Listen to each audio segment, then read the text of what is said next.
வெற்றிகரமானதொரு விருந்தோம்பல் நிறுவனத்திற்கு வினைத்திறனான தகவல் தொடர்பாடல் மிக அவசியம். விருந்தினர்கள், விநியோகஸ்தர்கள் மற்றும் பணியாளர்களுடன் நீங்கள் தொடர்பு கொள்ளும் போது அதை நீங்கள் நிபுணத்துவ வகையில் செய்ய வேண்டும். நீங்கள் சிங்களம், தமிழ் அல்லது ஆங்கிலத்தில் எழுதுகிறீர்கள் என்றால் கண்ணியமான நிபுணத்துவ மொழியை பயன்படுத்த வேண்டும். இலக்கண மற்றும் எழுத்துப் பிழைகள் வராமல் கவனமாக இருங்கள்.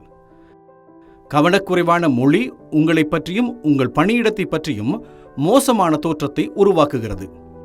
உங்கள் மொழியை பயன்படுத்துவதன் மூலம் மற்றவர்களுக்கு மரியாதை காட்டுங்கள். சக ஊழியர்களுக்கு குறுஞ்செய்தி அனுப்பும் போது கூட நீங்கள் சொல்வதில் தெளிவாகவும் நிபுணத்துவமாகவும் இருங்கள். வினைத்திறனான தகவல் தொடர்பாடலில் பிழையான தகவல் தொடர்புகளால் தவறான புரிதல்கள் ஏற்படலாம். இது பிரச்சனைகளுக்கு வழிவகுக்கும்.